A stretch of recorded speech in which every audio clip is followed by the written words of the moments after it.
Dear students, આજે આપણે સમૂહ 13ના તત્વોના રાસાયણિક ગુણધર્મો શીખવા જઈ રહેલા છે. આપણે લાસ્ટ સેશનમાં સમૂહ 13ના પરમાણ્વીય અને ભૌતિક ગુણધર્મો જોઈ ગયા છે. હવે આપણે સ્ટાર્ટ કરશું રાસાયણિક ગુણધર્મો.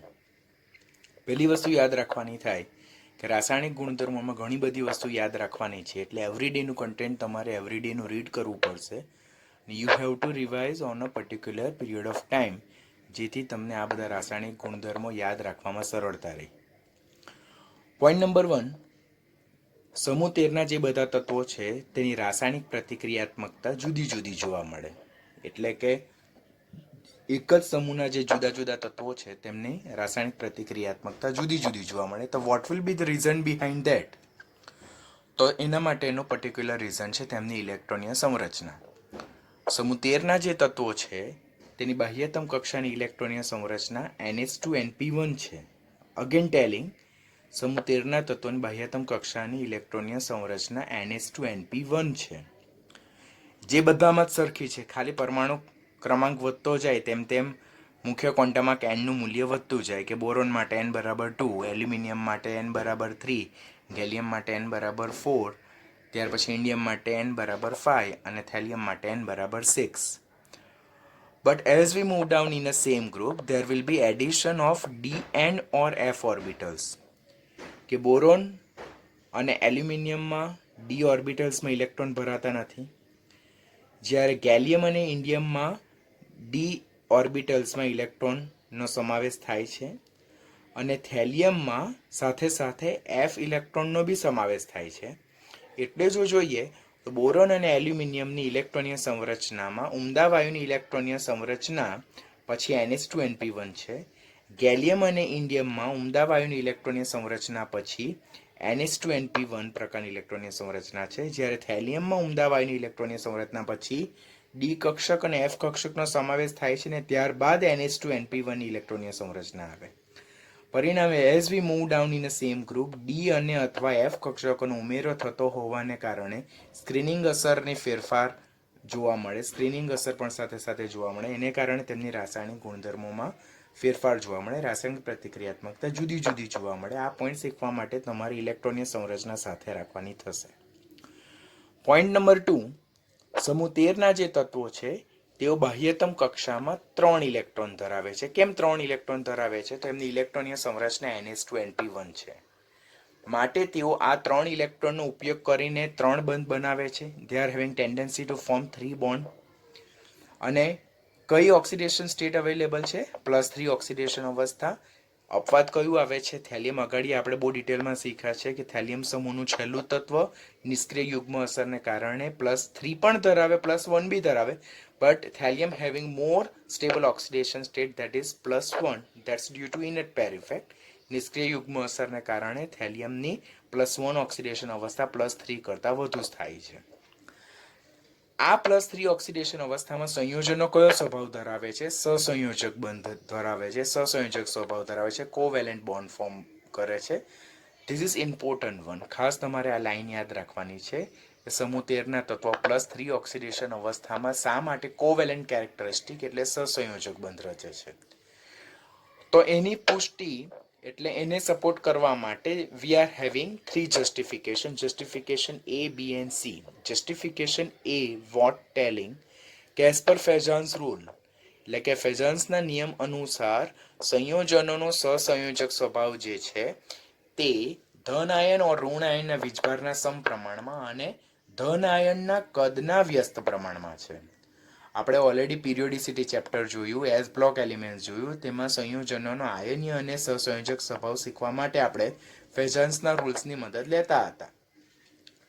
તે શું કહે છે કે કોઈ પણ સંયોજન હોય તેનો સહસંયોજક સ્વભાવ એ ધન ઋણ વીજભારના સમપ્રમાણમાં અને ધન આયનના કદના વ્યસ્ત પ્રમાણમાં છે. એટલે જેમ વીજભાર વધારે હશે તેમ સહસંયોજક સ્વભાવ વધારે હશે. કે જેમ કે આપણી પાસે +3 ઓક્સિડેશન સ્ટેટ છે અહીંયા, તો +3 વીજભાર વધારે છે તો એ તો સહસંયોજક સ્વભાવને પુષ્ટિ આપે છે. સાથે સાથે +3 એટલે કે 3 ઇલેક્ટ્રોન દૂર થયા બાદ ધન આયનનું કદ નાનું થઈ જાય, ઝેડ ઇફેક્ટ વધતી જાય એના અનુસાર. તો ધન આયનનું કદ નાનું થઈ જાય તો તે પણ એ સહસંયોજક સ્વભાવને પુષ્ટિ આપશે. પરિણામે M+3 આયનનું કદ નાનું અને વધુ વીજભાર ધરાવતું હોવાને કારણે એ સહસંયોજક બંધ બનાવવાનું વલણ દર્શાવે છે. સેકન્ડ જસ્ટિફિકેશન બી કે એક ઇલેક્ટ્રોન દૂર થયા બાદ, બીજો ઇલેક્ટ્રોન દૂર થયા બાદ અને ત્રીજો ઇલેક્ટ્રોન દૂર થયા બાદ આમ 3 આયનીકરણ એન્થાલ્પીનો સરવાળો પણ સમૂહ 13ના તત્વો માટે ઘણો ઊંચો છે, જે પણ સહસંયોજક બંધ બનાવવાનું વલણ દર્શાવે છે, અનુમોદન કરે છે. બીકોઝ 3 ઇલેક્ટ્રોન દૂર કરીને M+3 આયન બનાવવું કેવું છે? મુશ્કેલ છે. અને ત્રીજો જે પોઈન્ટ જે છે તો તે વિદ્યુત ઋણતાનો તફાવત ઓછો તેમ સહસંયોજક સ્વભાવ વધારે. આપણને ખબર છે કે આવર્તમાં ડાબીથી જમણી બાજુ તરફ જઈએ તેમ વિદ્યુત ઋણતાનો તફાવત કેવો થતો જાય છે? વિદ્યુત ઋણતા કેવી થતી જાય? વધતી જાય છે. સમૂહ 1 અને 2 કરતા સમૂહ 13ના તત્વોની વિદ્યુત ઋણતા વધારે જોવા મળે. હવે સમૂહ 13ના તત્વો સાથે જે તત્વો જોડાતા હોય તો જેમ કે સમૂહ 14નું તત્વ, 15નું, 16નું કે 17નું, તો વિદ્યુત ઋણતાનો તફાવત ઓછો થતો જાય. તો વિદ્યુત ઋણતાનો તફાવત ઓછો થતો જાય તો સહસંયોજક સ્વભાવ વધતો જાય. એ ઓલરેડી આપણે પીરિયોડિસિટી ચેપ્ટરમાં જોયું છે કે જો electronegativity difference is beyond 1.9 then there will be predominant ionic characteristic, અને એના કરતા જો ઓછું હશે તો પ્રીડોમિનન્ટ એ કોવેલેન્ટ કેરેક્ટરિસ્ટિક હશે. આમ +3 ઓક્સિડેશન અવસ્થામાં સંયોજનો મોટે ભાગે કેવા હોય છે? સહસંયોજક બંધ ધરાવતા હશે. ત્યારબાદ બોરોન જે છે સમૂહનું પ્રથમ તત્વ, તેના કેવા સંયોજનો હોય છે? કોવેલેન્ટ કે આયનીય? એટલે સહસંયોજક હશે કે આયનીય હશે?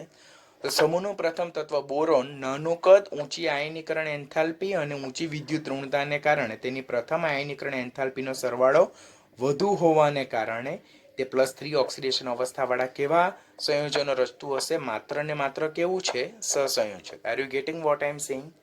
સમૂહનું પ્રથમ તત્વ બોરોન જે છે તેની પ્રથમ, દ્વિતીય અને તૃતીય આયનીકરણ એન્થાલ્પીનો સરવાળો ઘણો વધારે છે, એટલે એમાંથી B+3 આયન બનવાનું મુશ્કેલ છે. પરિણામે એનું નાનું કદ, ઊંચી વિદ્યુત ઋણતા અને ઊંચી આયનીકરણ એન્થાલ્પીના કમ્બાઇન્ડ ઇફેક્ટને કારણે બોરોનના સંયોજનો કેવા છે? સહસંયોજક સંયોજનો રચવાની વૃત્તિ ધરાવે. માટે બોરોન હંમેશા 3 ઇલેક્ટ્રોનની ભાગીદારી કરીને સહસંયોજક સંયોજનો રચે છે. એની કમ્પેરિઝનમાં જેમ આપણે બોરોનથી એલ્યુમિનિયમ તરફ જઈએ છીએ, એટલે બોરોનથી એલ્યુમિનિયમ તરફ જઈએ તેમ પ્રથમ, દ્વિતીય અને તૃતીય આયનીકરણ એન્થાલ્પીનો સરવાળો ક્રમશઃ ઘટતો જાય. I am talking about boron to aluminium. બોરોનથી એલ્યુમિનિયમ તરફ જવાની વાત કરી રહેલા છે. તો બોરોનની સાપેક્ષમાં એલ્યુમિનિયમમાં 3 આયનીકરણ એન્થાલ્પીનો સરવાળો ક્રમશઃ ઘટતો જાય. પરિણામે એલ્યુમિનિયમ આયનીય સંયોજનો રચવાની વૃત્તિ ધરાવે, but that is little tendency only. કાળજી રાખવાની, એલ્યુમિનિયમ આયનીય સંયોજનો રચવાની વૃત્તિ રાખે, પરંતુ એ વૃત્તિ કેવી છે? ઘણી ઓછી છે. That is only possible in a few case. પરંતુ મોટે ભાગે તે કેવા સંયોજનો રચવાની વૃત્તિ ધરાવે છે? સહસંયોજક સંયોજનો રચવાની વૃત્તિ ધરાવે છે. જેમ કે એલ્યુમિનિયમ ફ્લોરાઇડ અને એલ્યુમિનિયમ સલ્ફેટ એ કેવા છે? આયનીય છે. જ્યારે એલ્યુમિનિયમ ક્લોરાઇડ, બ્રોમાઇડ અને આયોડાઇડ એ કેવા છે? સહસંયોજક છે. Now you have to think over કે why these are ionic compound and why these are covalent compound. તો અહીંયા એલ્યુમિનિયમ છે અને ફ્લોરિન છે. એલ્યુમિનિયમ પ્રબળ વિદ્યુત ધનમય તત્વ અને ફ્લોરિન એ પ્રબળ વિદ્યુત ઋણમય તત્વ. વિદ્યુત ઋણતાનો તફાવત વધારે, માટે સંયોજન કેવું? આયનીય. હવે અહીંયા ઉદાહરણ તરીકે એલ્યુમિનિયમ અને આયોડિન જોઈએ. તો એલ્યુમિનિયમ અને આયોડિન, તો આમાં વિદ્યુત ઋણતાનો તફાવત ઓછો. તો વિદ્યુત ઋણતાનો તફાવત જેમ ઓછો તેમ આયોનિક લાક્ષણિકતા ઓછી અને સહસંયોજક લાક્ષણિકતા ક્રમશઃ કેવી જોવા મળે છે? વધારે જોવા મળે છે. માટે આ સંયોજનો આયનીય છે, આ સંયોજનો સહસંયોજક છે. અહીંયાથી આપણે સમરી શું કહી શકીએ? બોરોનના સંયોજનો મોસ્ટ પ્રોબેબલ સહસંયોજક જ હશે, જ્યારે એલ્યુમિનિયમના આયનીય અને સહસંયોજક વધારે, સહસંયોજકની લાક્ષણિકતા વધારે, જ્યારે આયનીયની લાક્ષણિકતા ઓછી જોવા મળે છે.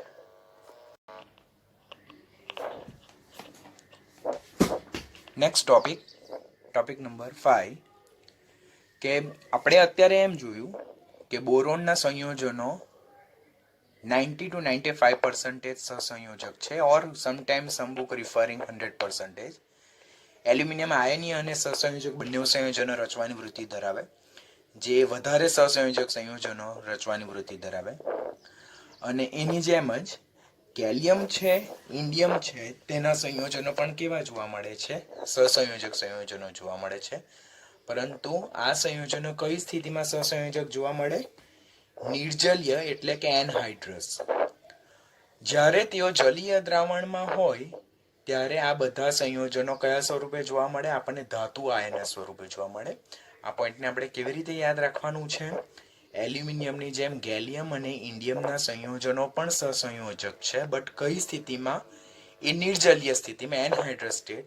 જ્યારે જલીય સ્થિતિ હોય એટલે કે જલીય માધ્યમમાં હોય તો they are having tendency to form ionic compounds. હવે આપણા માઇન્ડમાં ક્વેશ્ચન થાય કે શા માટે સહસંયોજક સંયોજનો નહીં પરંતુ આયનીય સંયોજનો, આયનીય સ્વભાવ શા માટે જોવા મળે જલીય માધ્યમમાં? તો એના માટેનું વેલિડ રીઝન ઓર વેલિડ કન્ક્લુઝન એ બે એન્થાલ્પીના આધારે સમજાવી શકાય. પહેલું છે જલીયકરણ એન્થાલ્પી અને સેકન્ડ વન છે આયનીકરણ એન્થાલ્પી. બંને એન્થાલ્પી શું છે તે તમે ઓલરેડી પીરિયોડિસિટી ચેપ્ટરમાં લર્ન કરી ચૂક્યા છો. હવે જ્યારે એનહાઇડ્રસ AlCl3, એનહાઇડ્રસ એલ્યુમિનિયમ ટ્રાઇક્લોરાઇડ એટલે કે નિર્જલીય એલ્યુમિનિયમ ક્લોરાઇડ, તો એ સહસંયોજક છે. મેં અત્યારે જ તમને સમજાવ્યું કે જ્યારે નિર્જલીય છે ત્યારે સહસંયોજક છે, પરંતુ હાઇડ્રસ એલ્યુમિનિયમ ક્લોરાઇડ એટલે કે જલીય માધ્યમમાં એલ્યુમિનિયમ ક્લોરાઇડ એ કેવા સ્વભાવનું છે? આયનીય છે. ડિટેલમાં આ ખાસ પોઈન્ટ ધ્યાનમાં રાખવાનો. જલીય માધ્યમમાં આયનીય સ્વભાવ છે અને એનહાઇડ્રસ સ્ટેટમાં એ લોકો સહસંયોજક સ્વભાવ ધરાવે છે. એનું રીઝન શું છે કે જ્યારે આયનીકરણ એન્થાલ્પી એલ્યુમિનિયમ ટ્રાઇક્લોરાઇડ માટે જોઈએ તો એની આયનીકરણ એન્થાલ્પી એ જલીયકરણ એન્થાલ્પી કરતાં કેવી જોવા મળે છે? ઓછી જોવા મળે છે. એટલે જલીય માધ્યમમાં આયનો સરળતાથી બને છે, પરિણામે એલ્યુમિનિયમ ક્લોરાઇડ એ દ્રાવણમાં શું પામે છે? આયનીકરણ પામે છે. અહીંયા વેલ્યુ મેન્શન કરેલી છે કે એલ્યુમિનિયમ ટ્રાઇક્લોરાઇડ માટે જો આયનીકરણ એન્થાલ્પી આટલી છે, જ્યારે એની જલીયકરણ એન્થાલ્પી 5808 કિલો જૂલ પ્રતિ મોલ, અહીંયા માઇનસ સાઇન એમ દર્શાવે છે કે જલીયકરણ એન્થાલ્પી એ ઉષ્માક્ષેપક પ્રક્રિયા છે. when water molecules are attached to the metal ion, heat is evolved. પરિણામે ઉષ્માક્ષેપક પ્રક્રિયા છે, એટલે ઇટ્સ એ એક્ઝોથર્મિક પ્રોસેસ. અને આની વેલ્યુ જો 5137 કરતાં 5808 માઇનસ એ વધારે છે. પરિણામે આયનીકરણ એન્થાલ્પી કરતાં જલીયકરણ એન્થાલ્પીનું મૂલ્ય વધારે હોવાને કારણે એલ્યુમિનિયમ ક્લોરાઇડ દ્રાવણમાં કઈ સ્થિતિમાં જોવા મળે? આપણને આયનીય સ્વભાવ ધરાવે છે. હવે ગેલિયમ, ઇન્ડિયમ અને થેલિયમ આપણે ઓલરેડી ઓક્સિડેશન સ્થિતિ જોઈ ત્યારે વાત કરી ચૂકેલા કે ગેલિયમ, ઇન્ડિયમ અને થેલિયમ એ +1 અને +3 બંને પ્રકારની ઓક્સિડેશન અવસ્થા ધરાવે. Again revising, boron +3, aluminium +3, gallium, indium અને થેલિયમ +1 અને +3. તેમાં ગેલિયમની વધારે સ્થાયી +3 અને થેલિયમ જે છે તેની વધારે સ્થાયી +1. છેલ્લું તત્વ ઇનર્ટ પેરિફેટ નિષ્ક્રિય યુગ્મ અસર વારંવાર આપણે લર્ન કરવાનું થાય. પરંતુ +3 ઓક્સિડેશન અવસ્થામાં આ જે તત્વો છે તેમના સંયોજનો કેવા છે? ઓછા આયનીય અને +1 ઓક્સિડેશન સ્થિતિમાં વધુ આયનીય. વેરી કેરફુલ, ધ્યાનથી જોવાનું. ગેલિયમ, ઇન્ડિયમ અને થેલિયમ એ બંને ઓક્સિડેશન અવસ્થા ધરાવે, +3 પણ ધરાવે અને +1 પણ ધરાવે. +1 સ્થિતિ નિષ્ક્રિય યુગ્મ અસરને કારણે કોના માટે આ સ્થાયી છે? તો થેલિયમ માટે આ સ્થાયી છે. આ કોના માટે સ્થાયી છે? ગેલિયમ માટે. આપણે આ ત્રણ તત્વોની વાત કરીએ છીએ તેના માટે. તો ગેલિયમ માટે +3 અને થેલિયમ માટે +1 સ્થાયી છે. પરંતુ આ બંને ઓક્સિડેશન સ્થિતિમાં આ જે તત્વો છે તેમના સંયોજનો કયો સ્વભાવ ધરાવે? સહસંયોજક કે આયનીય. તો +3 સ્થિતિમાં તે લોકો વધુ સહસંયોજક અને ઓછા આયનીય, અને +1 સ્થિતિમાં એ લોકો વધુ આયનીય અને ઓછા સહસંયોજક છે. તો એવું રીઝન શું? તો સમૂહ 13 ના તત્વોની બાહ્યતમ કક્ષાની ઇલેક્ટ્રોનીય સંરચના NH2 NP1 છે. હવે એક ઇલેક્ટ્રોન દૂર થાય એટલે તરત જ NH2 ઇલેક્ટ્રોનીય સંરચના પ્રાપ્ત થાય. એટલે કે એક ઇલેક્ટ્રોન દૂર કરવાનું સરળ છે અને NH2 ઇલેક્ટ્રોનીય સંરચના પ્રાપ્ત થઈ જાય તો એ સ્થાયી ઇલેક્ટ્રોનીય સંરચના કહેવાય. પરિણામે એક ઇલેક્ટ્રોન દૂર કરીને M+ આયન બનાવવાનું આપણા માટે કેવું છે? વધારે સરળ છે. જ્યારે 3 ઇલેક્ટ્રોન દૂર કરવા માટે we have to provide more energy. પરિણામે M+3 આયન સરળતાથી બનાવી શકાતો નથી.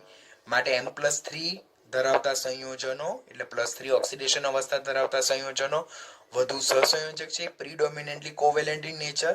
જ્યારે +1 ઓક્સિડેશન સ્થિતિ ધરાવતા સંયોજનો એ લોકો પ્રીડોમિનેન્ટલી આયોનિક નેચર, આયનીય સ્વભાવ ધરાવે છે.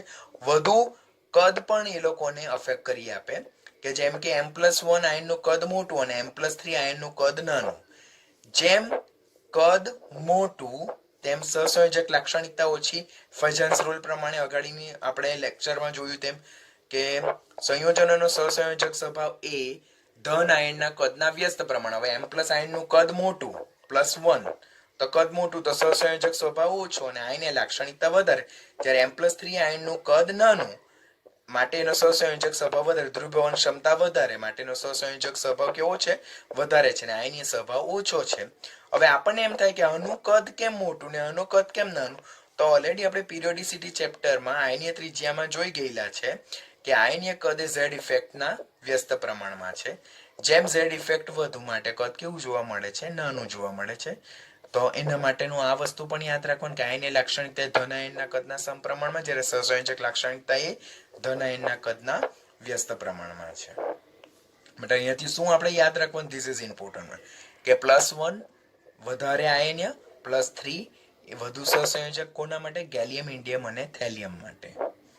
ત્યાર પછી +3 ઓક્સિડેશન અવસ્થામાં મોટે ભાગના સંયોજનો કેવો સ્વભાવ ધરાવે છે? સહસંયોજક સ્વભાવ ધરાવે છે. ઓલરેડી આપણે અગાડીના સેશનમાં જોયું. અને તેઓ પાણી સાથે જળ વિભાજન હાઇડ્રોલિસિસ પામીને બે પ્રકારના સ્પીસીસ રચી શકે. ક્યાં ટેટ્રાહેડ્રલ સ્પીસીસ રચી શકે જેને સમચતુષ્ફલકીય કહેવાય, ક્યાં ઓક્ટાહેડ્રલ સ્પીસીસ એટલે કે અષ્ટફલકીય સંરચના કહેવાય. ટેટ્રાહેડ્રલ સ્પીસીસ કઈ છે? MOH4- જેમાં મધ્યસ્થ એલિમેન્ટ જે છે ધાતુ અધાતુ કે જે કંઈ પણ હોય તે કેવું સંકરણ ધરાવે છે? sp3 સંકરણ ધરાવે. જ્યારે ઓક્ટાહેડ્રલ સ્પીસીસમાં અષ્ટફલકીયમાં જે મધ્યસ્થ પરમાણુ જે છે તે કયું સંકરણ ધરાવે છે? sp3d સંકરણ ધરાવે છે. This is important one. Corner question અહીંયાથી જનરેટ થશે, તમને ખ્યાલ આવશે એની માટે અને તમારે ધ્યાનથી લર્ન કરવાનું.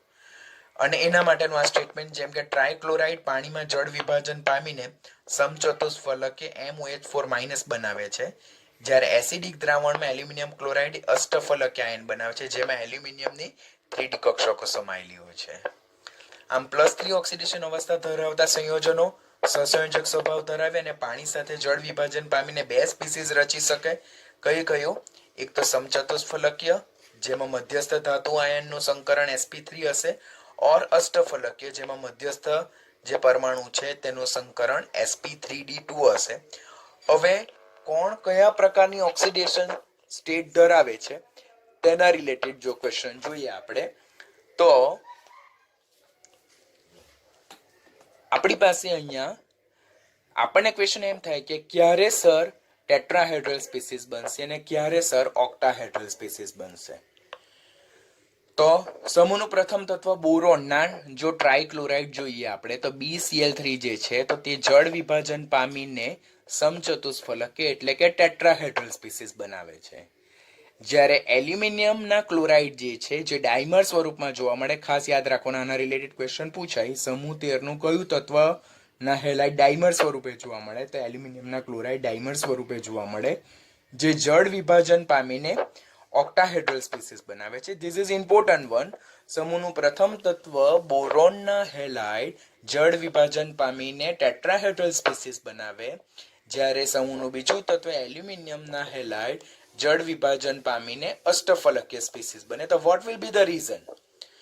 સમૂહનું પ્રથમ તત્વ બોરોન જે છે તેની પાસે ડી કક્ષકનો અભાવ છે અને ડી કક્ષકનો અભાવ હોવાને કારણે તે તેની કોવેલેન્સી એટલે કે સંયોજકતા 4 થી વધારી શકતું નથી. 4 થી વધારે એટલે કે એ પાંચમો બંધ બનાવી શકતું નથી. જ્યારે સમૂહનો બીજું તત્વ એલ્યુમિનિયમ જે છે તો તે ત્રીજા આવર્તનું તત્વ છે, એની પાસે ડી કક્ષકમાં ઇલેક્ટ્રોન નથી પરંતુ ખાલી પડેલી ડી કક્ષક છે. માટે એલ્યુમિનિયમ પાસે 3D કક્ષક હાજર છે, પરિણામે તે તેની સંયોજકતા 4 થી વધારીને મહત્તમ 6 સુધી લઈ જઈ શકે છે. આમાં જો જોઈએ તો એલ્યુમિનિયમની સરાઉન્ડિંગમાં 6 સહસંયોજક બંધ દ્વારા આપણને 6 પાણીના અણુ જોડાયેલા છે. એટલે આ જે સંકીર્ણ છે તેમાં આપણી પાસે એલ્યુમિનિયમે 6 બંધ બનાવેલા છે, કારણ કે તેની કોવેલેન્સીને સંયોજકતાને 4 થી વધારીને 6 સુધી લઈ શક્યું. That's due to presence of D orbital, vacant D orbital. આ જે સંકીર્ણ જોઈએ સમચતુષ્ફલકીય સંકીર્ણ, તેમાં બોરોનની સરાઉન્ડિંગમાં 4 હાઇડ્રોક્સિલ ગ્રુપ છે, 4 OH ગ્રુપ છે, પરિણામે આમાં 4 બંધ જોવા મળે. બીકોઝ બોરોનની સંયોજકતા 4 છે, એ વધુમાં વધુ 4 બંધ બનાવી શકે. Why not 5? Why not 6? Because it is not having any kind of d orbital. Why it is not having d orbital? Why it is not having d orbital? Because it is element of group 13 and period 2. એ બીજા આવર્તનું તત્વ છે ને બીજા આવર્તમાં D કક્ષકો હોતી નથી. માટે સમૂહનું કયું તત્વ સમચતુષ્ફલકીય સ્પીસીઝ રચે જળ વિભાજન પામીને અને કયું અષ્ટફલકીય? તો પ્રથમ તત્વ બોરોન સમચતુષ્ફલકીય, જ્યારે સમૂહના અન્ય તત્વોના હેલાઇડ જળ વિભાજન પામીને અષ્ટફલકીય એટલે કે ઓક્ટાહેડ્રલ સ્પીસીઝ રચી શકે છે. વધુમાં જો જોઈએ તો આ જે ત્રિસંયોજક અવસ્થામાં એટલે ટ્રાઇવેલેન્ટ સ્ટેટમાં M+3 સ્થિતિમાં જે મધ્યસ્થ પરમાણુ છે that will act like a Lewis acid. હવે આપણે લુઈસ એસિડ અને લુઈસ બેઝ શું છે તે ઓલરેડી આપણે હાઇડ્રોજન વાળા ચેપ્ટરમાં જોઈ ગયા છે કે જ્યારે મધ્યસ્થ પરમાણુ ઇલેક્ટ્રોન યુગ્મની ઉણપ ધરાવે એટલે કે એના સરાઉન્ડિંગમાં ઓક્ટેટ રૂલ પ્રમાણે 8 ઇલેક્ટ્રોન સેટિસ્ફાઈ નથી થયેલા ત્યારે તે કોઈની પાસે ઇલેક્ટ્રોન યુગ્મ સ્વીકારવાની વૃત્તિ રાખશે. તો સ્વીકારવાની વૃત્તિ રાખે માટે લુઈસ એસિડ તરીકે વર્તે, અને કોઈની પાસે વધારે હોય તો તે આપવાની વૃત્તિ રાખશે અબનકારક ઇલેક્ટ્રોન યુગ્મ જેમ કે HF. તો જેમાં HF માં F પાસે 3 લોન પેર ઓફ ઇલેક્ટ્રોન છે તે કોઈને આપવાની વૃત્તિ રાખશે તો એ લુઈસ બેઝ તરીકે વર્તે. હવે અહીંયા જો બોરોનના હેલાઇડની વાત કરીએ તો BF3, તો તેમાં જોવાનું જો આ મધ્યસ્થ બોરોન પરમાણુ છે તેની સરાઉન્ડિંગમાં 3 ફ્લોરિનના પરમાણુ છે એટલે કે બોરોને એનો એક ઇલેક્ટ્રોન ફ્લોરિનના એક ઇલેક્ટ્રોન સાથે શેર કર્યું છે. માટે BF3 સંયોજનમાં મધ્યસ્થ બોરોન પરમાણુની આજુબાજુમાં આપણી પાસે કેટલા ઇલેક્ટ્રોન છે? તો આપણી પાસે 6 ઇલેક્ટ્રોન છે. 3 bond pair of electrons are there. 3 બંધકારક ઇલેક્ટ્રોન યુગ્મ છે. આમ બોરોનની સરાઉન્ડિંગમાં 6 ઇલેક્ટ્રોન છે. ઓક્ટેટ રૂલ પ્રમાણે તો શું કહે છે? લુઈસ બિંદુ નિરૂપણ અનુસાર મધ્યસ્થ પરમાણુની સરાઉન્ડિંગમાં 8 ઇલેક્ટ્રોન હોવા જોઈએ. તો it is deficient by 1 lone pair of electron. એની પાસે એક ઇલેક્ટ્રોન યુગ્મની ઉણપ છે. તો આવા સંયોજનો જ્યારે કોઈ ઇલેક્ટ્રોન દાતા સમૂહ ઓર ઇલેક્ટ્રોન દાતા સંયોજનના સંપર્કમાં આવે ત્યારે ઇલેક્ટ્રોન યુગ્મ સ્વીકારવાની વૃત્તિ રાખે. પરિણામે એ લોકો એક ઇલેક્ટ્રોન યુગ્મ સ્વીકારીને લુઈસ એસિડ તરીકે વર્તે. વેરી ઇમ્પોર્ટન્ટ, ખાસ યાદ રાખજો. BF3 નો સ્વભાવ પૂછાય Lewis acid or Lewis base, તો it's a Lewis acid because એની પાસે એક ઇલેક્ટ્રોન યુગ્મની ઉણપ છે. આમ BCl3 જ્યારે એમોનિયાના સંપર્કમાં આવે તો એમોનિયા તમને ખબર છે કે ઇલેક્ટ્રોન રીચ હાઇડ્રાઇડ છે. સમૂહ 15, 16 અને 17 ના હાઇડ્રાઇડને ઇલેક્ટ્રોન રીચ હાઇડ્રાઇડ કહેવાય because they are having a extra pair of electron. 1, 2 અને 3 ઇલેક્ટ્રોન યુગ્મ વધારે પડતા છે. સમૂહ 15 માં એક પેર ઓફ ઇલેક્ટ્રોન જે છે લોન પેર ઓફ ઇલેક્ટ્રોન છે.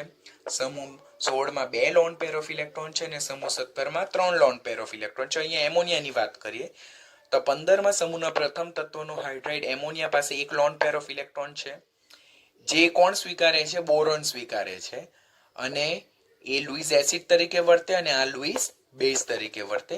હવે જો આ લોન પેર ઓફ ઇલેક્ટ્રોન સ્વીકારવા પહેલા BCl3 નું બંધારણ સમતલ્ય છે, પ્લેનર છે, અને જ્યારે એ એમોનિયા પાસેથી એક લોન પેર ઓફ ઇલેક્ટ્રોન એક અબનકારક ઇલેક્ટ્રોન યુગ્મ સ્વીકારીને નવું સમચતુષ્ફલકીય સંકીર્ણ રચે છે ટેટ્રાહેડ્રલ આ પ્રકારનું.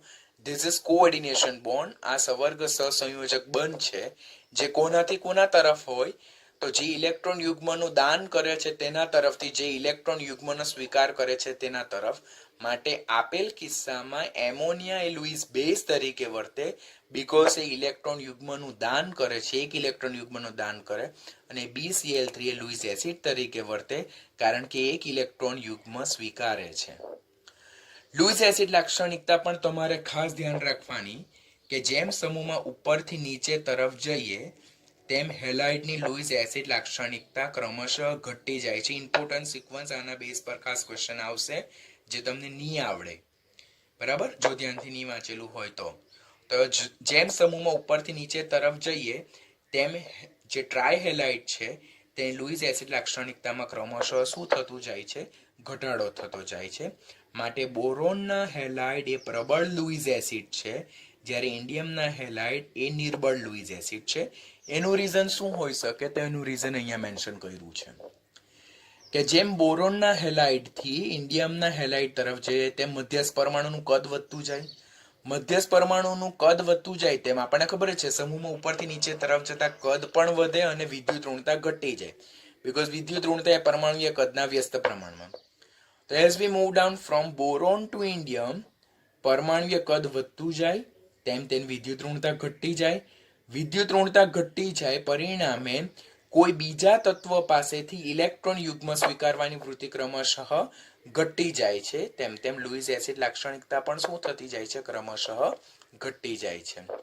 એટલે જેમ સમૂહમાં ઉપરથી નીચે તરફ જતા મધ્યસ્થ પરમાણુનું કદ વધતું જાય, વિદ્યુત ઋણતા ઘટતી જાય, તેમ ઇલેક્ટ્રોન યુગ્મ સ્વીકારવાની વૃત્તિ ક્રમશઃ ઘટતી જાય. પરિણામે લુઈસ એસિડ લાક્ષણિકતામાં ક્રમશઃ ઘટાડો જોવા મળે. બોરોનના હેલાઇડ એ મોનોમર સ્વરૂપે જ જોવા મળે છે, જ્યારે એલ્યુમિનિયમના હેલાઇડ બાષ્પ સ્થિતિમાં ક્લોરાઇડ સેતુ એટલે કે ક્લોરાઇડ બ્રિજ ધરાવે છે અને ડાયમર સ્વરૂપમાં જોવા મળે છે.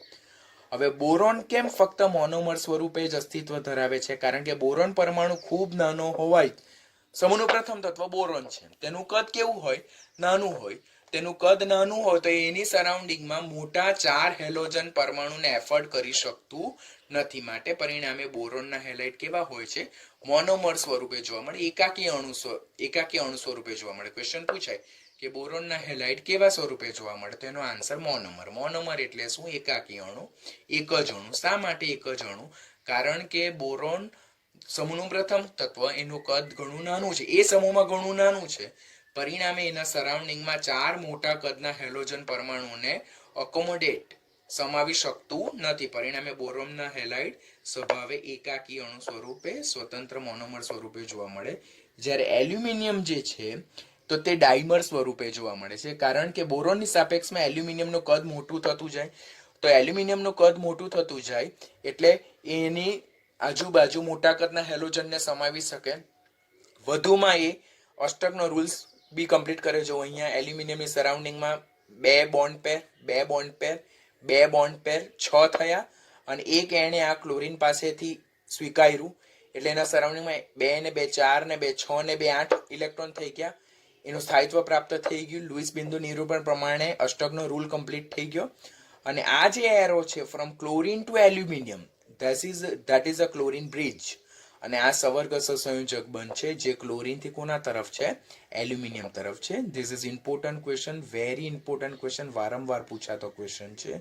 એલ્યુમિનિયમ ક્લોરાઇડ કઈ સ્થિતિમાં? તેની બાષ્પ સ્થિતિમાં વેપર ફેઝમાં ક્લોરીન પરમાણુના ક્ષેતુબંધ જોડાઈને કયો સ્વભાવ ધરાવે છે? દ્વિઅણુ સ્વરૂપે જોવા મળે, એટલે કે ડાયમર સ્વરૂપમાં જોવા મળે છે. ધીસ ઇઝ ઇમ્પોર્ટન્ટ વન અને ખાસ ધ્યાનથી શીખવાનું છે. ડિયર સ્ટુડન્ટ્સ, આપણે રાસાયણિક ગુણધર્મોમાં ઓક્સિડેશન સ્થિતિ જોયા બાદ, સંયોજનોનો સહસંયોજક અને આયનીય સ્વભાવ જોઈ ગયા બાદ, નેક્સ્ટ ટોપિક જે આપણે લર્ન કરવા જઈ રહેલા છે તે હવા ઓર ઓક્સિજન પ્રત્યે જે સમૂહ 13 ના તત્વો છે તેની પ્રતિક્રિયાત્મકતા જોવાના છે. પોઈન્ટ નંબર 1, સમૂહ 13 ના બધા જ તત્વો ડાયઓક્સિજન ગેસ O2 સાથે ઊંચા તાપમાને પ્રક્રિયા કરીને M2O3 પ્રકારના ટ્રાયોક્સાઇડ બનાવે છે. પહેલો ક્વેશ્ચન અહીંયાથી જનરેટ થશે કે નીચેનામાંથી કયું તત્વ M2O3 પ્રકારના ટ્રાયોક્સાઇડ રચે છે? ઓર બીજો ક્વેશ્ચન અહીંયાથી બનશે, સમૂહ 13 ના તત્વો કયા પ્રકારના ઓક્સાઇડ રચે છે?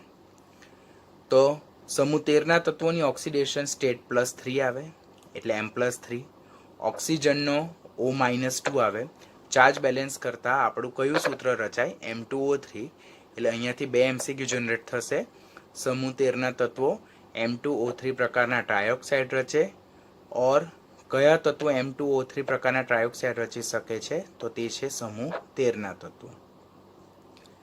સમૂહ 13 ના તત્વો ઓક્સિજન સાથે પ્રક્રિયા કરીને ઊંચા તાપમાને M2O3 પ્રકારના ટ્રાયોક્સાઇડ રચે છે.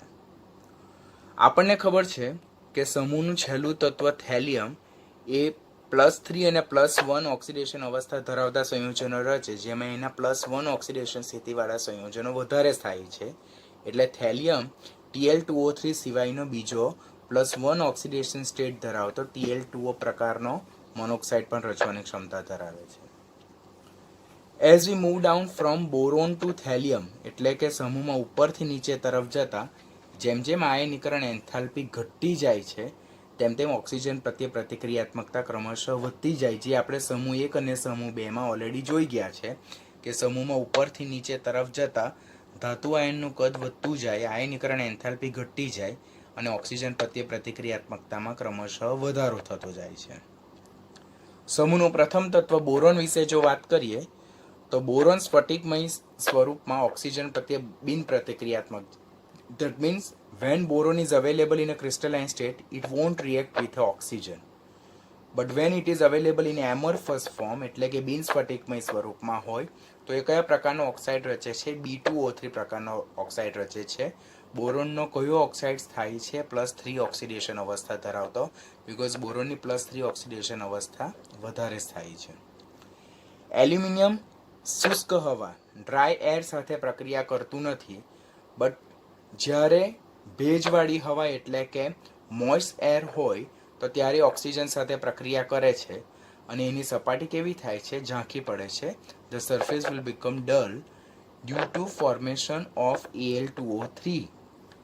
કે જ્યારે એલ્યુમિનિયમને આપણે હવામાં ખુલ્લો રાખવામાં આવે ત્યારે ભેજવાળી હવા સાથે એ પ્રક્રિયા કરીને Al2O3 રચે છે અને એ Al2O3 એલ્યુમિનિયમની સપાટી પર જામી જાય છે. એક રક્ષણાત્મક પાતળું આવરણ બનાવે છે જે ધાતુને હવા સાથે ફળધર પ્રક્રિયા કરતું અટકાવે છે.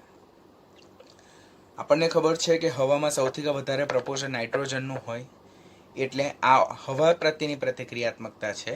એટલે સમૂહ 13ના તત્વો નાઇટ્રોજન પ્રત્યે પ્રતિક્રિયાત્મકતા પણ ધરાવે છે અને એ લોકો Mn પ્રકારના નાઇટ્રાઇડ રચે, એટલે કે બોરોન N2 સાથે પ્રક્રિયા કરીને બોરોન નાઇટ્રાઇડ રચે અને એલ્યુમિનિયમ નાઇટ્રોજન સાથે પ્રક્રિયા કરીને Aln નાઇટ્રાઇડ રચે. અહીંયાથી MCQ જનરેટ થશે કે સમૂહ 13ના કયા તત્વો નાઇટ્રોજન સાથે પ્રક્રિયા કરીને નાઇટ્રાઇડ રચે છે? તો બોરોન અને એલ્યુમિનિયમ. ક્યારે? ઊંચા તાપમાને. ટ્રુ અને ફોલ્સમાં નીચા તાપમાને આપેલું હશે તો એ સ્ટેટમેન્ટ રોંગ હશે. અને આ બધા જે નાઇટ્રાઇડ છે તેમાં સમૂહ 13ના તત્વોનો ઓક્સિડેશન આંક +3 હશે અને નાઇટ્રોજનનો -3 હશે, બીકોઝ નાઇટ્રોજનની વિદ્યુત ઋણતા સમૂહ 13ના તત્વો કરતાં વધારે જોવા મળે છે. બીજો ક્વેશ્ચન અહીંયાથી બને MCQનો, સમૂહ 13ના તત્વોના નાઇટ્રાઇડનું સૂત્ર શું હોઈ શકે? તો Mn પ્રકારના નાઇટ્રાઇડ. શા માટે? તો સમૂહ 13ના તત્વો 3 ઇલેક્ટ્રોન ગુમાવીને M+3 આયન બનાવવાનું વલણ ધરાવે. નાઇટ્રોજન 3 ઇલેક્ટ્રોન મેળવીને N-3 આયન બનાવવાનું વલણ ધરાવે. માટે સમૂહ 13ના તત્વો એ Mn પ્રકારના નાઇટ્રાઇડ રચે છે. કયા સમૂહ 13ના તત્વો? બોરોન અને એલ્યુમિનિયમ. પરંતુ ગેલિયમ, ઇન્ડિયમ અને થેલિયમ નાઇટ્રોજન સાથે પ્રક્રિયા કરીને આ પ્રકારના નાઇટ્રાઇડ બનાવતા નથી. શા માટે? તો એનું એક્સપ્લેનેશન કશે મેન્શન નથી થયું, તો એ આપણે યાદ રાખવાનું થાય. બોરોન નાઇટ્રાઇડ વિશે MCQ પર કોમ્પિટિટિવ લેવલ પર ખાસ ફોકસ કરવામાં આવે છે. ખાસ ધ્યાનથી લખવાનું. This is one of the important point. Boron nitride. Boron nitride પહેલું કેવી રીતે બને? બોરોનની હવામાંના નાઇટ્રોજન સાથે ઊંચા તાપમાને પ્રક્રિયા કરતા Mn પ્રકારના બોરોનના નાઇટ્રાઇડ રચાય, જેનું સૂત્ર Bn છે, B+3 અને N-3. આ બોરોન નાઇટ્રાઇડ કેવું છે? તો it's a white in nature. એ સફેદ કલરનું છે અને સ્લીપરી સોલિડ એટલે સરકી જાય એવું ઘન પદાર્થ છે.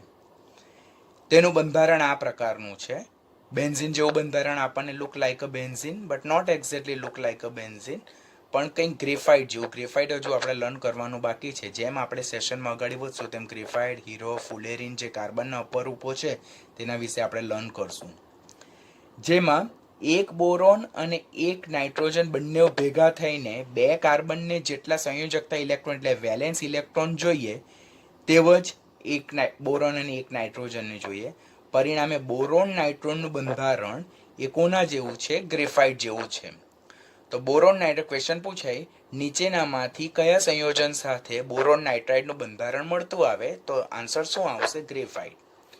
તો ગ્રેફાઇટ સાથે મળતું આવે કે જેમાં શીટ એટલે લેયર હોય, which is made up of hexagonal ring of alternate boron and nitrogen atoms joined together. એનો મતલબ શું થાય કે બોરોન નાઇટ્રાઇડનું બંધારણ સ્લીપરી હોય, જેમાં જુદા જુદા સ્તર હોય. પ્રત્યેક સ્તરમાં બોરોન અને નાઇટ્રોજન અલ્ટરનેટ વેમાં ગોઠવાયેલા છે. જો એક બોરોન છે, પછી નાઇટ્રોજન, પછી બોરોન, પછી નાઇટ્રોજન, પછી બોરોન, પછી નાઇટ્રોજન, અને ઇટ્સ અ હેક્ઝાગોનલ રિંગ. અને આ રીતે લેયર બનાવે છે. જેમ બંધારણમાં ગ્રેફાઇટનું બંધારણમાં બોરોન નાઇટ્રોજનની જગ્યાએ બધી જગ્યાએ કાર્બન હોય, તેમ અહીંયા બોરોન નાઇટ્રાઇડમાં બોરોન નાઇટ્રોજન હોય અને જુદા જુદા સ્તર રચાય. આ બંધારણ ગ્રેફાઇટની જેમ સ્તરીય બંધારણ ધરાવે. આમ બોરોન નાઇટ્રાઇડનું બંધારણ કોને મળતું આવે છે? લુક લાઇક અ ગ્રેફાઇટ સ્ટ્રક્ચર. તેને કારણે બોરોન નાઇટ્રાઇડને ઇનઓર્ગેનિક ગ્રેફાઇટ એટલે કે અકાર્બનિક ગ્રેફાઇટ પણ કહેવામાં આવે. એમસીક્યુનો ઇમ્પોર્ટન્ટ ક્વેશ્ચન. નીચેનામાંથી બોરોનનું કયું સંયોજન અકાર્બનિક ગ્રેફાઇટ તરીકે ઓળખવામાં આવે છે? તો તે શું હશે? Boron nitride. Again revising, boron nitride બને કેવી રીતે? તો બોરોન અને નાઇટ્રોજનની ઊંચા તાપમાને પ્રક્રિયા થતાં બોરોન નાઇટ્રાઇડ મળે છે. તેનું સૂત્ર શું હશે? Bn હશે, જેમાં બોરોન 3 ઇલેક્ટ્રોન ગુમાવીને B+3 આયન બનાવે અને નાઇટ્રોજન 3 ઇલેક્ટ્રોન મેળવીને N-3 આયન બનાવે. કેવું છે? સ્લીપરી, સરકી જાય જેવું છે. હેક્ઝાગોનલ રિંગ જોવા મળે. બોરોન અને નાઇટ્રોજન અલ્ટરનેટ વેમાં ગોઠવાયેલા હોય. જુદા જુદા આ આખું એક સ્તર હશે, તેવા જુદા જુદા સ્તરો એકબીજા પર સરકી જાય એવા હોય છે, જે કોના બંધારણને મળતું આવે? ગ્રેફાઇટના બંધારણને મળતું આવે. માટે બોરોન નાઇટ્રાઇડ Bn ને આપણે ઇનઓર્ગેનિક ગ્રેફાઇટ કહીએ છીએ.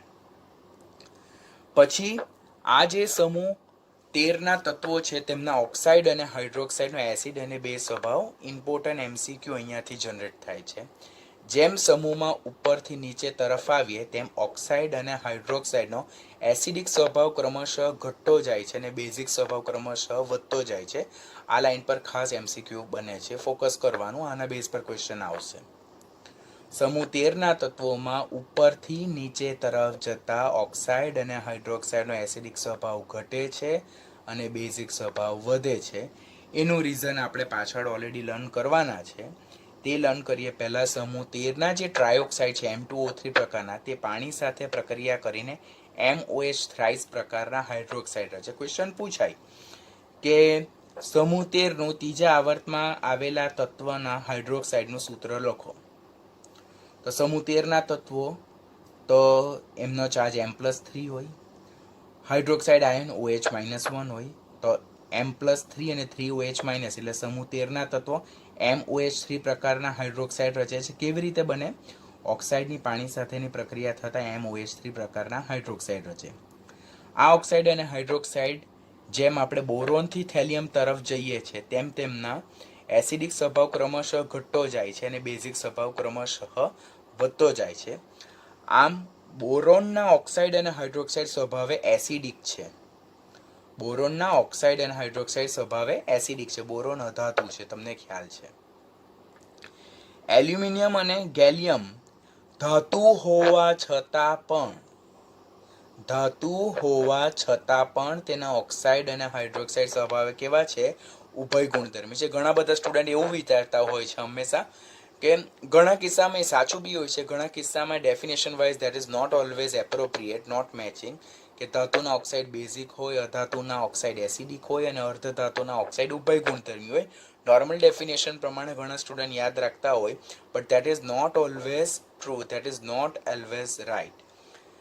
બોરોન અધાતુ છે, એના ઓક્સાઇડ એસિડિક છે. પરંતુ એલ્યુમિનિયમ અને ગેલિયમ તો ધાતુ છે, તો એના ઓક્સાઇડ તો બેઝિક હોવા જોઈએ, પણ એના ઓક્સાઇડ બેઝિક નથી. કેવા સ્વભાવના છે?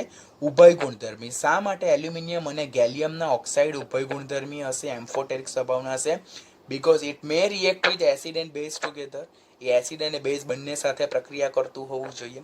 માટે એલ્યુમિનિયમ અને ગેલિયમના ઓક્સાઇડ સ્વભાવે કેવા છે? ઉભય ગુણધર્મી. આ તમને ઇઝીલી યાદ નહીં આવશે. 12મા ધોરણમાં એલ્યુમિનિયમના ઓક્સાઇડનો ઉભય ગુણધર્મી સ્વભાવ પર ટૂંકનોંધ બોર્ડમાં ઓલવેઝ 2 માર્ક્સમાં પૂછાય છે, કાળજી રાખવાની. અને ઇન્ડિયમના ઓક્સાઇડ હાઇડ્રોક્સાઇડ સ્વભાવે બેઝિક છે અને થેલિયમના ઓક્સાઇડ અને હાઇડ્રોક્સાઇડ સ્વભાવે કેવા છે? પ્રબળ બેઝિક છે. તો ક્વેશ્ચન પૂછવામાં આવશે કે સમૂહ 13માં કયા તત્વના ઓક્સાઇડ અને હાઇડ્રોક્સાઇડ સૌથી વધુ બેઝિક સ્વભાવના છે? તો એ થેલિયમ. સૌથી વધારે એસિડિક સ્વભાવ છે તે બોરોન. ઉભય ગુણધર્મી તો એલ્યુમિનિયમ અને ગેલિયમના.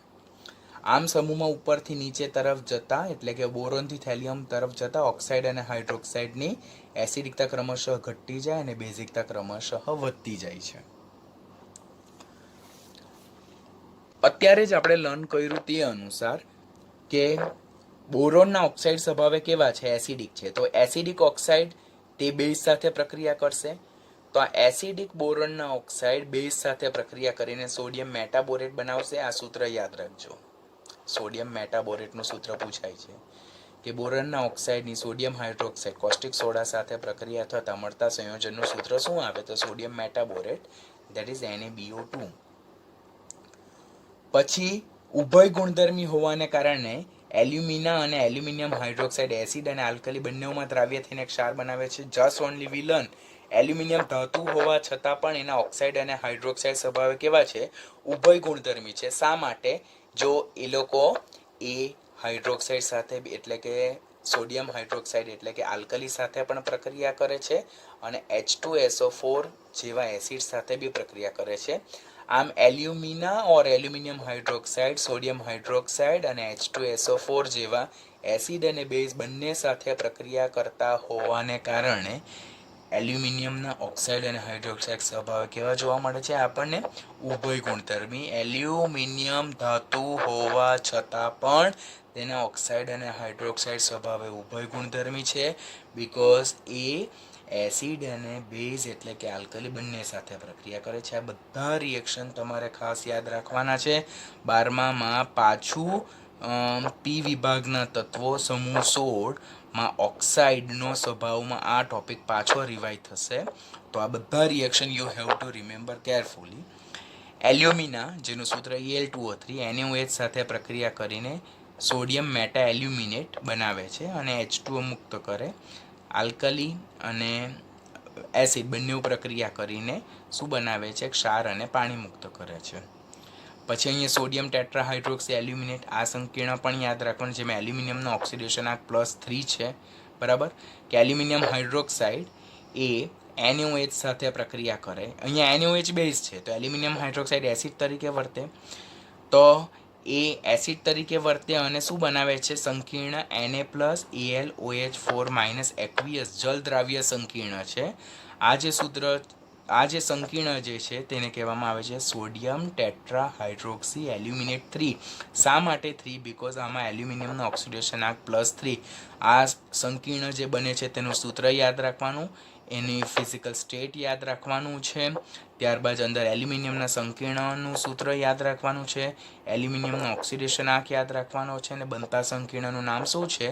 Sodium tetrahydroxy aluminate 3. બીકોઝ એલ્યુમિનિયમનો ઓક્સિડેશન આંક તો હંમેશા +3 જ હોય.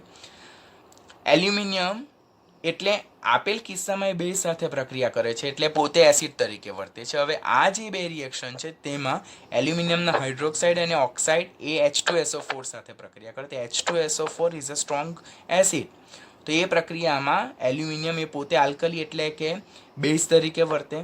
આમે એસિડ સાથે પ્રક્રિયા કરીને બી અનુક્રમે ક્ષાર અને પાણી ઉત્પન્ન કરે છે. રિએક્શન યાદ રાખવાના કે H2SO4 સાથે પ્રક્રિયા કરીને એલ્યુમિનિયમ સલ્ફેટ અને પાણી મુક્ત કરે. એલ્યુમિનિયમ સલ્ફેટનું સૂત્ર Al2SO4 થ્રાઇસ કેવી રીતે આવે એ પીરિયોડિસિટી ચેપ્ટરમાં જોયું છે.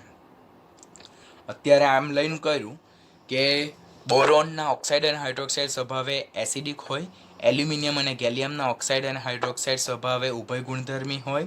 ત્યાર પછી ઇન્ડિયમ જે છે તેના ઓક્સાઇડ અને હાઇડ્રોક્સાઇડ બેઝિક હોય અને સમૂહનું છેલ્લું તત્વ થેલિયમ તેના ઓક્સાઇડ અને હાઇડ્રોક્સાઇડ એ સ્વભાવે પ્રબળ બેઝિક હોય છે. હવે આપણા માઇન્ડમાં ક્વેશ્ચન એમ થાય કે સર શા માટે સમૂહમાં ઉપરથી નીચે તરફ જતા ઓક્સાઇડ અને હાઇડ્રોક્સાઇડની એસિડિકતામાં ઘટાડો થતો જાય અને બેઝિકતામાં વધારો થાય છે? તો ઓલરેડી આપણે પીરિયોડિસિટી ચેપ્ટરમાં લર્ન કર્યું જ છે કે સમૂહમાં જેમ ઉપરથી નીચે તરફ જઈએ તેમ મધ્યસ્થ પરમાણુનું કદ વધતું જાય છે. બોરોનનું કદ નાનું અને થેલિયમનું કદ મોટું. આયનીકરણ એન્થાલ્પી ઘટી જાય છે. પરિણામે આ જે એમઓ બંધ છે, એમઓ બંધ કહેવામાં આવે કે બોરોન અને ઓક્સિજન વચ્ચે અને થેલિયમ અને ઓક્સિજન વચ્ચે. તો આ જે એમઓ બંધ છે તો તે પરિણામે કેવો થતો જાય છે? નિર્બળ થતો જાય છે. બંધ લંબાઈ વધતી જાય, બંધ સ્થાયીતા ઘટતી જાય. બંધ સ્થાયીતા ઘટતી જાય તો પરિણામે અહીંયા TLO બંધ સરળતાથી તૂટે અને અંદરથી OH- સરળતાથી મુક્ત થાય. માટે જો રિવાઇઝ કરીએ તો બોરોન હાઇડ્રોક્સાઇડથી થેલિયમ હાઇડ્રોક્સાઇડ તરફ જતા જેમ મધ્યસ્થ પરમાણુનું કદ વધતું જાય, આયનીકરણ એન્થાલ્પી ઘટી જાય, તેમ MO જે બંધ લંબાઈ છે તે વધતી જશે, એની બંધ સ્થાયીતા ઘટતી જશે, બંધ સરળતાથી તૂટશે. OH માઇનસ અને ધાતુ આયન સરળતાથી બનશે. પરિણામે જેમ OH માઇનસ સરળતાથી મુક્ત થાય તેમ બેઝિક ઇન શોર્ટ કેવી થતી જાય? વધતી જાય. માટે આમાં આ જે MO બંધ છે તે પ્રબળ છે, માટે OH માઇનસ સરળતાથી મુક્ત નહીં થાય. જ્યારે આમાં થેલિયમનું કદ મોટું, આયનીકરણ એન્થાલ્પી ઓછી હોવાને કારણે આ બંધની પ્રબળતા ઓછી, એ સરળતાથી બ્રેક થઈને અંદર OH માઇનસ સરળતાથી મુક્ત થાય. માટે as we move down in a same group, the basicity of oxide and hydroxide of group 13 element is going to increase while acidic characteristic going to decrease. Thallium જે સમૂહનું છેલ્લું તત્વ છે તે બે પ્રકારના હાઇડ્રોક્સાઇડ રચે. એક છે થેલિક હાઇડ્રોક્સાઇડ અને બીજું છે થેલસ. થેલિક that is +3 ઓક્સિડેશન સ્ટેટ અને થેલસ that is +1 ઓક્સિડેશન સ્ટેટ. જેમાં થેલિક હાઇડ્રોક્સાઇડ છે તે પાણીમાં કેવું છે? અદ્રાવ્ય છે. પરંતુ થેલસ હાઇડ્રોક્સાઇડ જે છે તે પાણીમાં કેવું છે? દ્રાવ્ય છે અને તે સમૂહ એકના હાઇડ્રોક્સાઇડની જેમ પ્રબળ બેઝિક સ્વભાવ તરીકે દર્શાવે છે. બરાબર. તો ક્વેશ્ચન પૂછાય સમૂહ 13ના તત્વોમાં કયું તત્વ એ બે પ્રકારના હાઇડ્રોક્સાઇડ રચી શકે? તો સમૂહનું છેલ્લું તત્વ તે કયું? થેલિક હાઇડ્રોક્સાઇડ અને થેલસ હાઇડ્રોક્સાઇડ. થેલિક હાઇડ્રોક્સાઇડ પાણીમાં અદ્રાવ્ય છે, થેલસ હાઇડ્રોક્સાઇડ એ પાણીમાં સુદ્રાવ્ય છે અને એ સમૂહ એકના હાઇડ્રોક્સાઇડની જેમ પ્રબળ બેઝિક સ્વભાવ ધરાવે છે. નેક્સ્ટ આપણે લાસ્ટ સેશનમાં સમૂહ 13ના તત્વોની ઓક્સિજન, નાઇટ્રોજન અને હવા સાથે પ્રક્રિયા જોઈ અને તેમના ઓક્સાઇડ અને હાઇડ્રોક્સાઇડના સ્વભાવ વિશે લર્ન કર્યું કે જેમ સમૂહમાં ઉપરથી નીચે તરફ જતા ઓક્સાઇડ અને હાઇડ્રોક્સાઇડની એસિડિકતા ઘટતી જાય છે અને બેઝિકતા ક્રમશઃ વધતી જાય છે. Now new topic that is reactivity towards acid and base, કે સમૂહ 13ના તત્વોની એસિડ અને આલ્કલી પ્રત્યે પ્રતિક્રિયાત્મકતા. અહીંયા એસિડ અને આલ્કલી બંને પ્રત્યે પ્રતિક્રિયાત્મકતા છે. Topic number A that is reactivity of group 13 elements towards acid, એટલે એસિડ સાથેની પ્રક્રિયા. અને પોઈન્ટ નંબર B જે છે તો that is action of alkali with group 13 elements, એટલે કે આલ્કલી ધાતુની સમૂહ 13ના તત્વો સાથેની પ્રતિક્રિયાત્મકતા. પેલું એસિડ સાથેની પ્રક્રિયા. અહીંયાથી કોર્નર ક્વેશ્ચન કે જે નીટ લેવલનો ડેપ્થ ક્વેશ્ચન છે કે સમૂહનું પ્રથમ તત્વ બોરોન એ HCl જેવા બિન ઓક્સિડેશન કરતા એસિડ સાથે પ્રક્રિયા દર્શાવતું નથી, પરંતુ H2SO4 અને HNO3 જેવા પ્રબળ ઓક્સિડેશન કરતા એસિડ સાથે પ્રક્રિયા કરીને બોરિક એસિડ બનાવે છે. ચાલો અહીંયા શું આવ્યું? બોરોન કોની સાથે પ્રક્રિયા કરતો નથી અને કોની સાથે પ્રક્રિયા કરે? તો HCl સાથે પ્રક્રિયા કરતું નથી. HCl કેવો છે? બિન ઓક્સિડેશન કરતા છે. શા માટે HCl ને બિન ઓક્સિડેશન કરતા એસિડ કહેવામાં આવે? તો HClમાં Clનો ઓક્સિડેશન આંક -1 છે. હવે ઓક્સિડેશન કરતા એટલે શું? કે જેનું પોતાનું રિડક્શન થાય. Are you getting what I am saying? HClમાં Clનો ઓક્સિડેશન આંક -1 છે, જે ન્યૂનતમ છે, એનાથી વધારે ઘટવાનો નથી.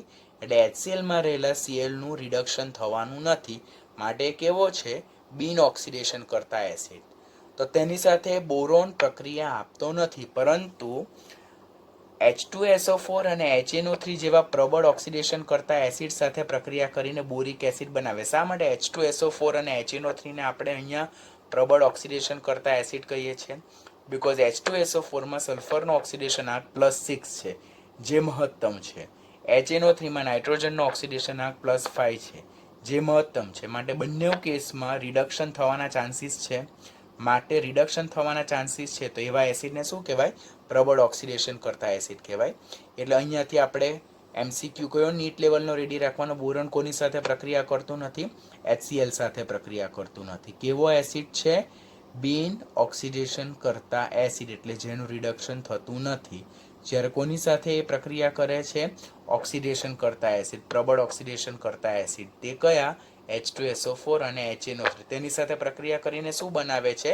બોરિક એસિડ બનાવે છે. બોરિક એસિડનું સૂત્ર શું છે? H3BO3. તો બોરોન H2SO4 સાથે પ્રક્રિયા કરીને બોરિક એસિડ બનાવે, H3BO3 અને સલ્ફર ડાયોક્સાઇડ વાયુ મુક્ત કરે, અને તે HNO3 એટલે કે નાઇટ્રિક એસિડ સાથે પણ પ્રક્રિયા કરીને બોરિક એસિડ બનાવે છે અને નાઇટ્રોજન ડાયોક્સાઇડ મુક્ત કરે છે. રિએક્શન યાદ રાખવાના છે. તો સમૂહનું પ્રથમ તત્વ બોરોન HCl જેવા બિન ઓક્સિડેશન કરતા એસિડ સાથે પ્રક્રિયા કરતું નથી, પરંતુ H2SO4 અને HNO3 જેવા પ્રબળ ઓક્સિડેશન કરતા એસિડ સાથે પ્રક્રિયા કરીને H3BO3 બોરિક એસિડ બનાવે અને સલ્ફર ડાયોક્સાઇડ અને નાઇટ્રોજન ડાયોક્સાઇડ વાયુ મુક્ત કરે છે. સમૂહના અન્ય તત્વો જે છે એલ્યુમિનિયમ, ગેલિયમ અને ઇન્ડિયમ બંને પ્રકારના એસિડ એટલે કે બિન ઓક્સિડેશન કરતા HCl અને ઓક્સિડેશન કરતા H2SO4 અને HNO3 બંને સાથે પ્રક્રિયા કરે. બોરોન HCl સાથે પ્રક્રિયા કરતું નથી, H2SO4 HNO3 સાથે જ પ્રક્રિયા કરે, જ્યારે એલ્યુમિનિયમ, ગેલિયમ અને ઇન્ડિયમ એટલે બીજું, ત્રીજું અને ચોથું તત્વ એ બંને પ્રકારના એસિડ સાથે પ્રક્રિયા કરે. એલ્યુમિનિયમ મંદ એસિડ સાથેની પ્રક્રિયા કરીને H2 વાયુ મુક્ત કરે છે. રિએક્શન યાદ રાખવાનું 12મા ધોરણમાં તમને પાછું આવશે. એલ્યુમિનિયમ HCl સાથે પ્રક્રિયા કરીને શું બનાવે છે? હાઇડ્રોજન વાયુ મુક્ત કરે છે. અને આ રિએક્શન પણ ખાસ યાદ રાખવાનું, પેસિવ બિહેવિયર, કે એલ્યુમિનિયમ જ્યારે સાંદ્ર HNO3 સાથે પ્રક્રિયા કરે છે, સાંદ્ર HNO3 સાથે પ્રક્રિયા કરે તો ત્યારે એલ્યુમિનિયમનો ઓક્સાઇડ એલ્યુમિના Al2O3 જનરેટ થાય, જે એલ્યુમિનિયમની સપાટી પર એક રક્ષણાત્મક આવરણ બનાવે છે અને તેને ફર્ધર પ્રક્રિયા કરવા માટે નિષ્ક્રિય બનાવે છે. તો ખાસ યાદ રાખવાનું કે એલ્યુમિનિયમ સાંદ્ર HNO3 સાથે કેવું છે? નિષ્ક્રિય બને છે. શા માટે? તેની સપાટી પર એલ્યુમિના જે ઓક્સાઇડ છે તેનું આવરણ બનવાને કારણે જે રક્ષણાત્મક આવરણ તરીકે બિહેવ કરે અને ધાતુને ફર્ધર એસિડ સાથે પ્રક્રિયા કરતું અટકાવે છે. સમૂહનું છેલ્લું તત્વ થેલિયમ એસિડમાં ઓગળીને એક સંયોજક કેટાયન Tl+ બનાવે છે, કારણ કે એની +1 ઓક્સિડેશન અવસ્થા વધુ થાય છે. તે HCl સાથે નિષ્ક્રિય છે કારણ કે તેમાં થેલિયમ ક્લોરાઇડનું પાણીમાં અદ્રાવ્ય સંયોજન બનાવે છે. નહીં યાદ રાખે તો પણ ચાલે, આપણે એક વખત વાંચી જવાનું. નાઉ એક્શન ઓફ આલ્કલી, આ આપણે એસિડ સાથેની પ્રક્રિયા છે. સમરી જોઈએ. બોરોન HCl સાથે પ્રક્રિયા કરતું નથી, બિન ઓક્સિડેશન કરતા એસિડ. H2SO4 અને HNO3 જેવા પ્રબળ ઓક્સિડેશન કરતા એસિડ સાથે પ્રક્રિયા કરીને બોરિક એસિડ બનાવે છે અને SO2 અને NO2 મુક્ત કરે. એલ્યુમિનિયમ, ગેલિયમ, ઇન્ડિયમ બંને પ્રકારના એસિડ સાથે પ્રક્રિયા કરે છે. બરાબર. તેમાં એલ્યુમિનિયમ HCl સાથે પ્રક્રિયા કરીને એલ્યુમિનિયમ ક્લોરાઇડ AlCl3 બનાવે અને H2 ગેસ મુક્ત કરે, અને એલ્યુમિનિયમ HNO3 સાથે પ્રક્રિયા કરીને એલ્યુમિના બનાવે છે, જે નિષ્ક્રિય ઓક્સાઇડ છે, જે ધાતુની સપાટી પર નિષ્ક્રિય રક્ષણાત્મક આવરણ તરીકે વર્તે અને ધાતુને પેસિવ બનાવે, નોન રિએક્ટિવ બનાવે છે. બેઝ સાથેની પ્રક્રિયામાં સમૂહનું પ્રથમ તત્વ બોરોન એ NaOH અને KOH સાથે 773 કેલ્વિન સુધી કોઈ પ્રક્રિયા કરતું નથી. That means up to 773 kelvin temperature it is not reactive towards NaOH and KOH, but as temperature beyond to 773 kelvin, એટલે જેમ તાપમાન 773 કેલ્વિનથી વધારે જાય તેમ બંને હાઇડ્રોક્સાઇડ સાથે પ્રક્રિયા કરીને અનુવર્તી બોરેટ્સ બનાવે છે અને H2 વાયુ મુક્ત કરે. રિએક્શન યાદ રાખવાનું, બોરોન ધાતુ, સોડિયમ હાઇડ્રોક્સાઇડ ઊંચા તાપમાને 773થી ઊંચા તાપમાને સોડિયમ બોરેટ Na3BO3 અને 3H2 ગેસ મુક્ત થશે. એલ્યુમિનિયમ અને ગેલિયમ પણ જલીય આલ્કલી સાથે પ્રક્રિયા કરીને H2 વાયુ મુક્ત કરે છે. આમ તેઓ ઉભય ગુણધર્મી સ્વભાવ. અહીંયા જ જોયું આપણે, એલ્યુમિનિયમ એસિડ સાથે બી પ્રક્રિયા કરે છે, એલ્યુમિનિયમ બેઝ સાથે બી પ્રક્રિયા કરે છે. આમ એલ્યુમિનિયમ અને ગેલિયમ એસિડ અને બેઝ બંને સાથે પ્રક્રિયા કરે છે, માટે એ કેવો સ્વભાવ ધરાવે છે?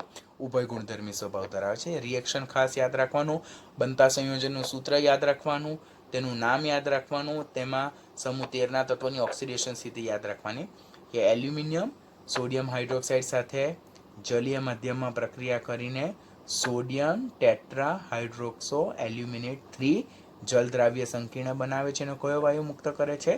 H2 વાયુ મુક્ત કરે છે. Reaction is very important. તમને સ્ટાન્ડર્ડ 12થમાં રિએક્શન પાછું મળશે. The same reaction is also given by a gallium. એટલે ગેલિયમ અને એલ્યુમિનિયમના રિએક્શન સેમ સરખા છે, ખાલી ડિફરન્સ શું છે? જ્યાં એલ્યુમિનિયમ છે ત્યાં આપણે ગેલિયમ પ્રેસ કરવાનું. ઇન્ડિયમ અને થેલિયમ આલ્કલી સાથે પ્રક્રિયા કરતા નથી. વેલિડ રીઝન કશે મેન્શન નથી થયેલા, તો આપણે જસ્ટ સ્ટેટમેન્ટ તરીકે યાદ રાખવાનું કે સમૂહ 13નું કયું તત્વ આલ્કલી સાથે પ્રક્રિયા કરતું નથી તો તે કયા છે? ઇન્ડિયમ અને થેલિયમ. તેઓ આલ્કલી સાથે પ્રક્રિયા કરતા નથી.